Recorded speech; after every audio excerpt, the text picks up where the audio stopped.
what's going on everybody? It's ETAPRIME back here again. Today we're going to be taking a look at the all-new Forum Elite Mini TH80. Now they're also making a TH60 with a lower powered CPU, but the TH80, which we're going to take a look at in this video, is their highest end model, and when it comes to the design, it's definitely a big departure from what we've seen in the past from Forum, but I'm kind of digging what they've done here. It's definitely given off some Mac Mini vibes, but you know, we're running Windows 11 Pro right out of the box with this unit. We've got a lot of I/O, and they've kept it nice and thin. Love the minimalistic look here. We've got our vents on the side, got some I/O up front. Round back, we've got a lot of USB and 2.5 gigabit Ethernet with this unit. Plus up front, we've got a full function USB Type-C port, which will do video out. Overall, really do like the design. Inside of the box, they do include a mounting bracket. We've got our power cable, HDMI, and a 90 watt power supply. When it comes to I/O, up front here, we've got a full function USB Type-C port. Like I mentioned, this will do display out, one full-size USB 3.2 port, and our audio jack. On each side, there's not much going on, but we do have a lot of ventilation here for the CPU. And around back, we've got a dedicated audio in and an audio out port, 4 more USB 3.2 ports, 2.5 gigabit Ethernet, full-size HDMI, full-size display out, and our power in. So in total, we can do 3 displays on this unit, utilizing that USB Type-C up front, HDMI, and the display port.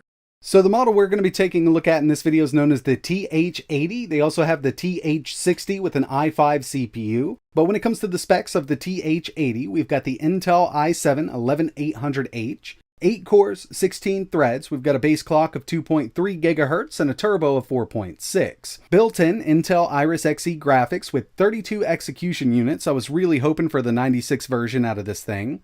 Up to 64 gigabytes of DDR4 at 3200 megahertz. The one we're looking at in this video has 16 gigabytes and it is running in dual channel. This little PC supports 2 NVMe SSDs up to 2 terabytes. I've got a 512 gig installed in one of the slots right now.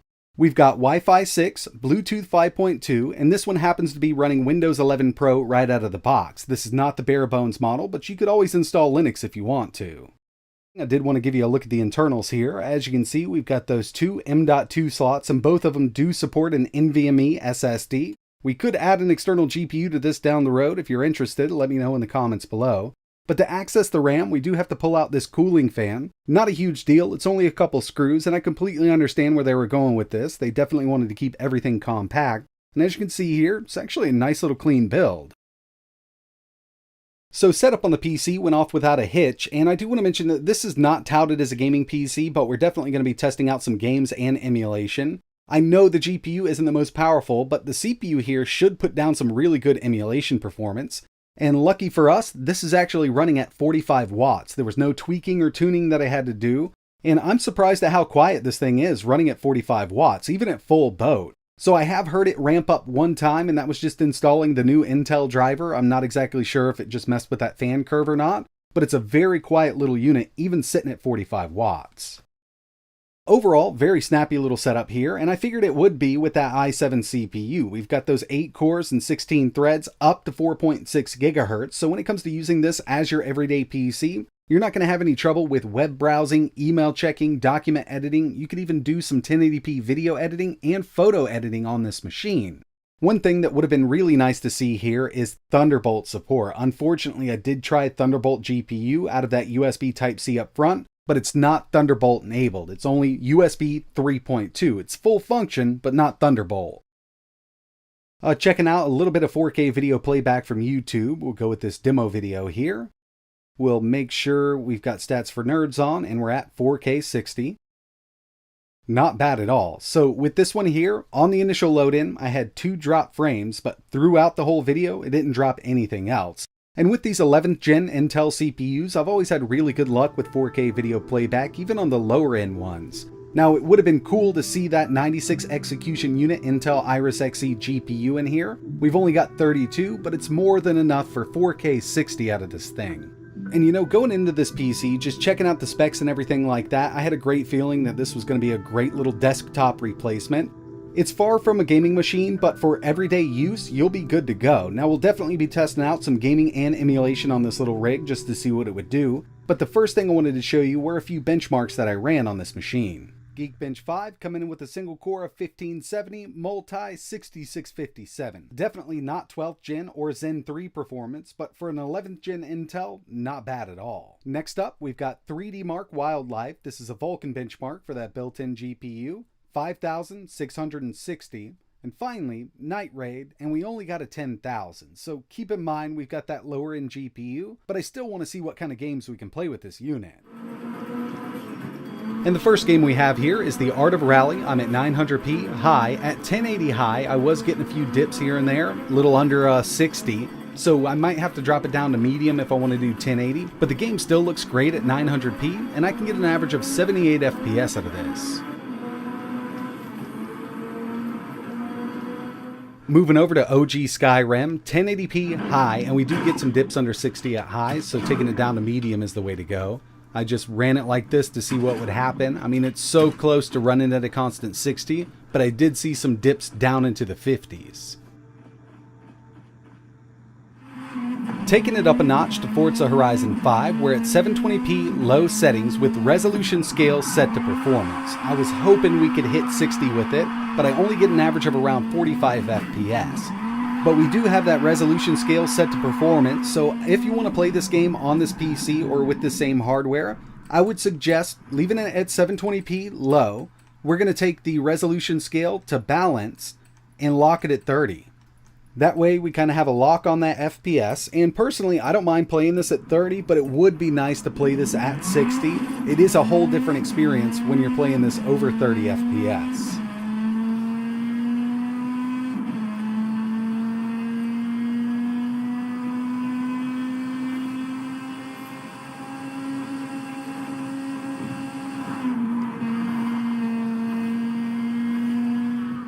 And for the last PC game here, I figured I'd go ahead and throw a fighting game in. We've got Street Fighter V 1080p with a low-medium mix, and basically I've got textures set to medium and shadows to medium. Everything else is at low, but we're still at 1080p, and the game runs great. So obviously it's not a AAA gaming machine given that we have that built-in Iris Xe GPU with only 32 execution units, but this does handle emulation like a champ.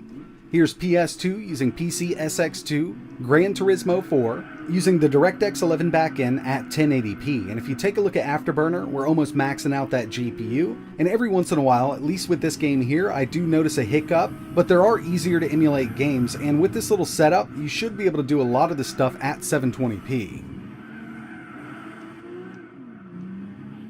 If you're into emulation, you know about the Dolphin emulator and how well it runs on x86 hardware.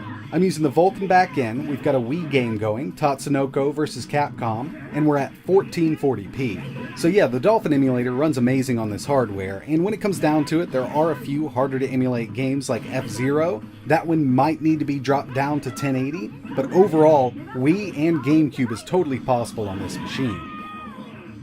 So is WiiU using the CEMU emulator.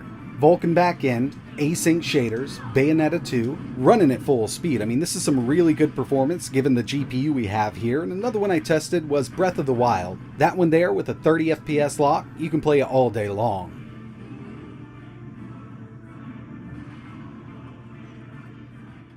I also like to take a look at total system power consumption when it comes to these mini PCs, so through all of my testing, this is plugged into a kilowatt meter at the wall. Keep in mind, this is what the total system is drawing from the wall, not just the CPU.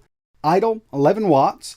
A mix of web browsing and 4K video playback, we averaged around 22. And through all of the game testing and emulation, we averaged around 41 watts for gaming. So really not that bad, but it is pulling more power than some of these other mini PCs out there. Really comes down to this i7-11800H. I really wish Intel would have added that more powerful Iris Xe GPU instead of the 32 execution unit, but I do think that this would be great for people who really aren't into high-end gaming. I mean, you could definitely get Minecraft done on this, you could do some Roblox. As you saw, some indie stuff and older games are going to work, and when it comes to emulation, it does a really great job. But I think the main thing that this would be great for is just a desktop replacement. If you're trying to replace a tower for web browsing and things like that, then something like this could be for you. So if you're interested in learning more, I will leave links in the description to Menace Forum's website so you can check this out. They also have a lower end model, so just keep that in mind if you don't want to spend that much.